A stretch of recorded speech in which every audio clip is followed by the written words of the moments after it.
in sort of the cave and subway section here. And this is the final picture I looked at. I just want to show the importance of lighting in this picture. So this is the final picture that you see on the screen. And this is how the lighting looks in this. So it's really most of the detail we're getting actually coming from the lighting. Which is really quite remarkable of how efficient it is here. So it's the lighting combined with the normal maps on the surface. The normal maps that are rendered into the GeForce that sort of contribute tremendously to this picture. Another example, also from Operation Metro, is further out on the actual software here. Here we have the pure diffuse lighting that we're rendering out. We have a whole bunch of different types of light sources. Up on the roof here, I have line lights, which are sort of these long cylindrical light sources that are lighting up the environment. We have a lot of flexibility on the light sources that we use. You also see that there's almost like there's light everywhere a little bit in the scene, and that's our radiosity solution has been calculated to bounce around this light in the environment here to light up everything, so it sort of fits together, which looks really very nice. So this is the diffuse lighting. We also have a specular lighting path that's done at the same time of calculating the more direct reflection of lights, which is used by a couple of multiple methods here. Some light sources affect the specular, some don't. We have environment maps and multiple methods. So this diffuse and the specular are really rendered at the same time and then combined into a single final picture where you both have the diffuse lighting, you have the specular lighting, and you have the colors and everything from the GeForce as well to get this final picture, which looks really quite interesting. Another very important component here, I mentioned a little bit about the radiosity, we also call it indirect lighting, is that it adds a lot. The right screenshot you have, this is part of Operation Firestorm. That's an area where we disabled indirect lighting or radiosity calculation. This is sort of what we had in my company too. You can make great games without having bounce lighting and having nothing fancy shadings there, but if you tweak it properly and you have the darkness, but the left screenshot with actually indirect lighting, the radiosity calculation we've done, it adds so much more visual fidelity and sort of the softness of the lighting in this environment that we really, really like. This is another screenshot from the level that really shows the difference. We have surfaces here, some portions of the scene that are almost completely dark without the indirect lighting. When we add that, they can be just as bright as they are on the sunny side of the building, because the sunlight is bounced around in this building. Which looks good. And the final thing about lighting, we also have spotlight shadows. We have multiple types of light sources, spotlights, and line lights, and sunlights, and our spotlights, they can have shadows for quite dramatic effects in multiple areas. So, yep, on to the third topic, the five graphical components application, which is effects. Effects has always been really a big topic in Battlefield because there are so many vehicles and so many different types of stuff happening in the game. You can't just script everything in multiplayer. Oh yeah, here should be a giant explosion. It needs to be stuff that just work out of the box and stuff, different types of effects that interact with the environment and that really are dynamic in a really interesting nature. So typically our effects are built up by thousands of both really small as well as really big particles. And we have both sprite particles, which are just pretty much just a quad being rendered with a texture on, as well as mesh particles, which are real meshes that rotate inside of the environment. And we use a little bit different types of stuff there. And one key thing that we found out when working with our effects is that the most important thing with effects is that it's not really an individual look on a specific effect and working on that in isolation. The most important thing with effect is that it fits into the environment. That it interacts and fits into the environment. And a big portion of this is lighting. Most games just use a single texture of their particles that fly around there. And it can be pretty okay if it's a pretty static game or pretty static lighting environment. But when we're talking about interaction with the environments, we found that adding proper lighting to our effects of our particles adds a lot. So it's all about the lighting again. So here's another particle screenshot. I've been running with this tank, just shooting it around. Well, a little bit of a smoke cloud there. It doesn't look super remarkable, but it's got a lot of interesting components here. First of all, you don't see a hard intersection between the particles and the terrain here. This is soft and sort of just fits in. That's what we call soft particles. We do a soft phase between particle and the terrain instead of a hard C-test, which is more visual, but looks really bad. Because the particles you're rendering, even though they're just sprites, There's supposed to be a volumetric effect that you're rendering, so any type of hard artifact in them, clipping this geometry was really bad. And we're also combining in with some other particles here that are just alpha tested, so they actually have particles on them, but they're small and details, just quickness noise. And this picture looks kind of weird with just 3 different clusters of alpha tested debris, but in motion this looks really good when you guys interact with something. It gives some sharp details and effects. And one major innovation that we have here in experiment with Flutter 2 is to have particle shadows. So this particle cloud here actually casts a shadow on the ground. And this is something we have enabled by default when using the medium or higher sharp shadow particles. Because it's kind of quite heavy to render this, but it looks really well in motion. And let's show some more pictures of that. Here we have a giant explosion which we have up here before. And here's particle shadows on. Just looking at this picture, you can't really, well, it's a little bit difficult to tell where are particle shadows here. And that's a good thing, because good particles, they actually fit into the environment. They just create this overall pleasing picture. You don't see a single artifact that really stands out and it's weird. Oh, that looks wrong, they don't have that. It's just fits together. But if you disable shadows, then you actually see a pretty major difference. I also have a movie here that works. I recorded the mouse cursor. Perfect. So here's the also in motion, and here's the disables. So how the particles sort of give life to the shadows of the rock. This is being played up on the map, so I can visualize it for us.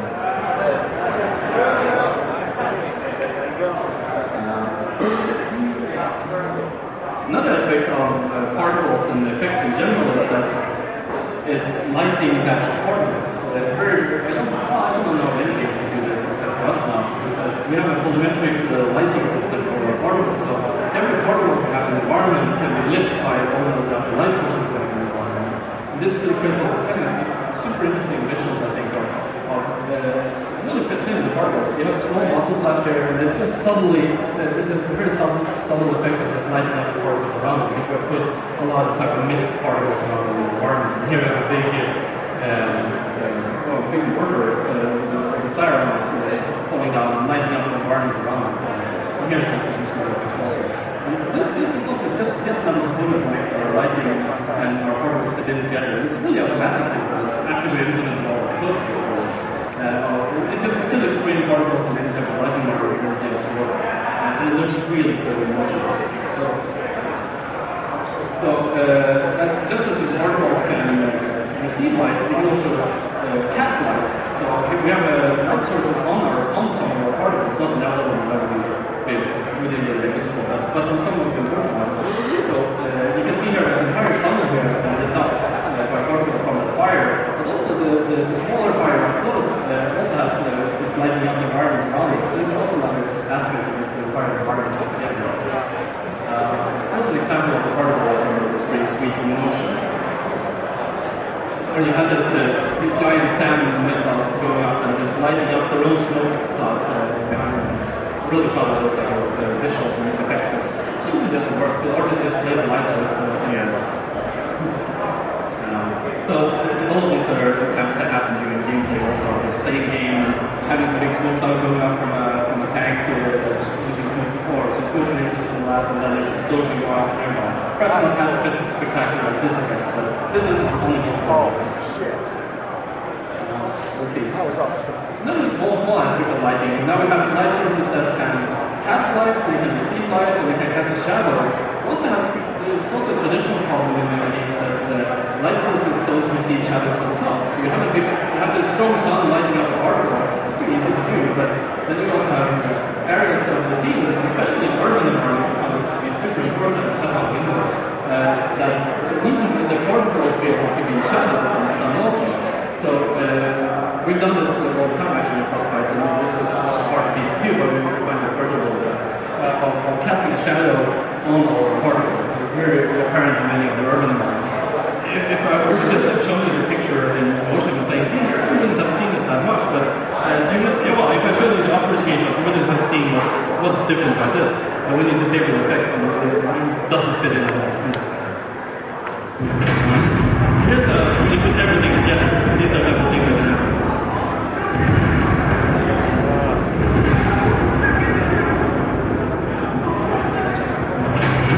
Yeah,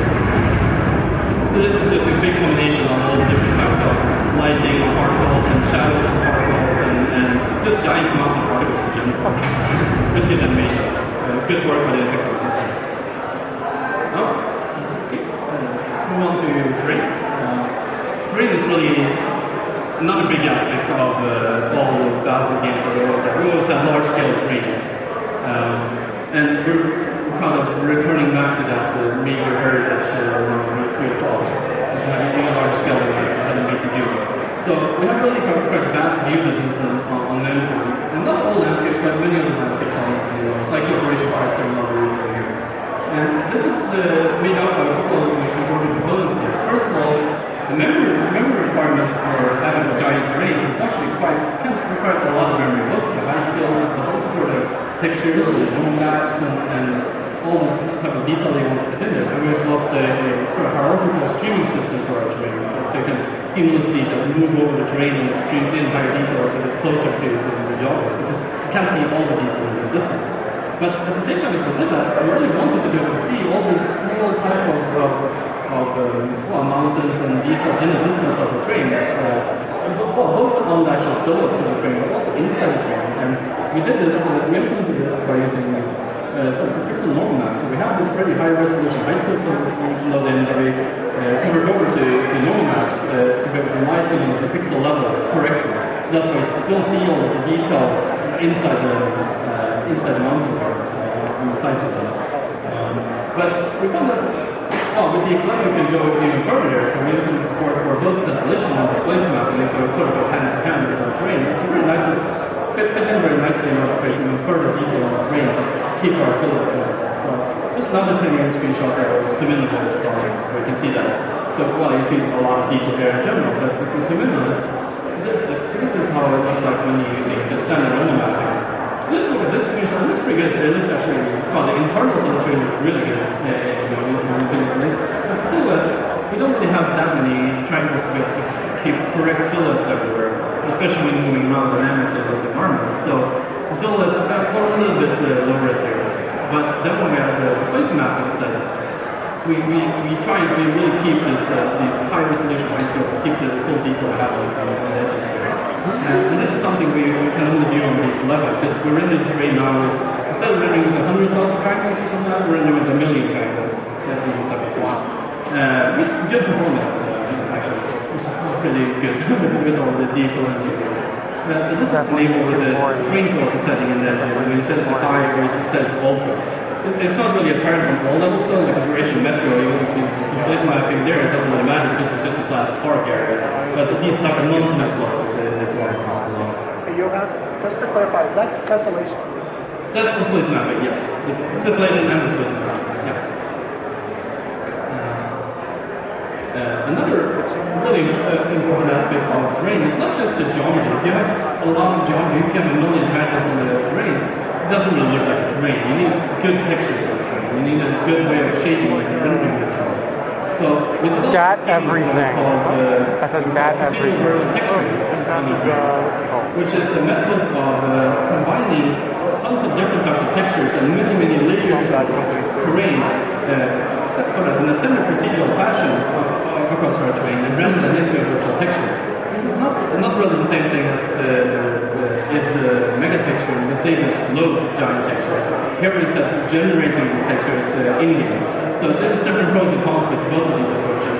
But the reason why we chose this approach is that, first of all, we don't have that huge storage of just having static textures. At the same time, we have a lot of dynamic stuff going on in the game. We have dynamic construction on the height fields, so you can destroy the landscape as you create creatures dynamically and I played it though. to affect the texturing of the terrain.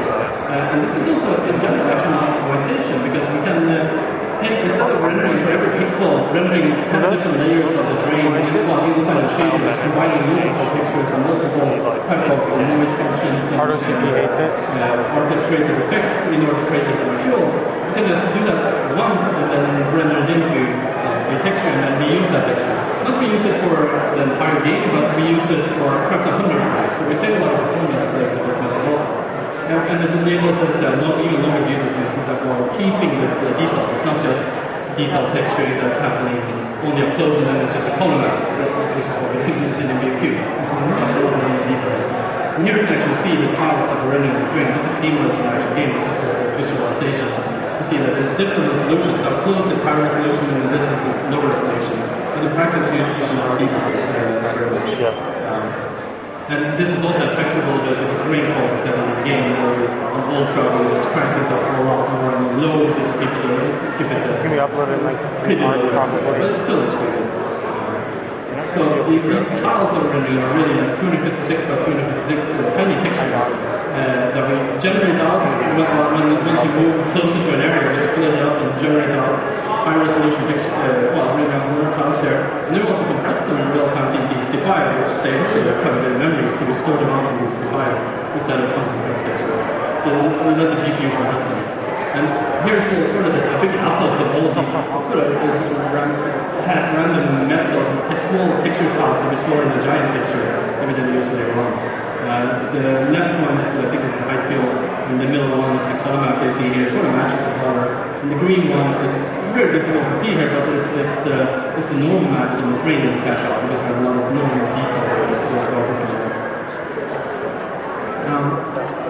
Another thing about our 3D landscapes is that just having good geometry, good texturing is still not enough. You need a lot of geometric detail up close, having small shrubs and bushes and grass and things like that. This type of area on the software. So we have a system that we've had it for quite a while in our games, but we've improved it quite significantly here to work with this proceeding virtual texturing and to work with our landscape systems. It's something we call terrain decoration, which is this dark grass objects. And that's actually, this is not meshes or off-standard objects that we place on the level. This is something we procedurally generate as you're moving across the level seamlessly. So if we would save out all of these on this level, I haven't done the calculations, but it will take, 10 gigabytes of storage or something, the saving over instances of objects there. Instead we procedurally generate it as moving over the terrain seamlessly. We fade the seamlessly. So it's a highly scalable system, and it's based on the exact materials we have in the screen. So you can see some areas of foliage here are sort of missing. It doesn't have anything. There's a different material on the ground. That's sort of the reason. It fits together for us, and that's a lot of detail. Very easy for us to create an atlas to levels. So here we have an example of this is a Caspian border actually. An example of how it looks like with the terrain decoration off. This is actually, you can't play the game like this because we don't allow you to turn off these effects because it would be too easy to see everyone hiding in the grass and that. But this is how it looks like this. And here we add on the lowest detail of our mesh gap here, terrain decorations. We have a lot of grass, some smaller bushes and some flowers there also. And it looks really quite nice. It's a much more pleasing picture than this one. But then we have, it's pretty scalable, so we have the other detail of the sources. Here's medium detail, here's high detail, and here's ultra detail. So I can go back there also. So you see it sort of adds a little bit up close, that's a little bit more close. Up close in the distance, that's a little bit more grass. So it's quite scalable, it's a little bit of balance. We don't want to have it scale too much, because then it would be too easy to cheat by seeing your prone on grass. It's a little bit of balance, but I think it works really quite nicely. And here's the difference between ultra and low.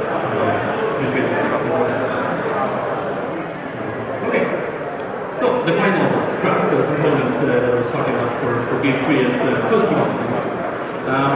Post-processing is a really important tool for a developer. We have tons of different types of post-processing effects. Many of them are stuff that enhance the gameplay or sort of indicates what game is going on. If you have a blurry screen or dying or if it's tinted, you also know that's the effect. You have some blood on it. We have other things like motion blur, which is a sense of speed in the environment, as well as even more important things like tone mapping and bloom, which I talked about earlier, which actually is really part of the lighting and part of the HDR rendering. There must have analysis. So I'm going to talk a little bit about some of these effects that we have. So first, image inclusion. Image inclusion is a full-screen effect that makes all the objects fills up it's an artificial cube that is grounded in the world.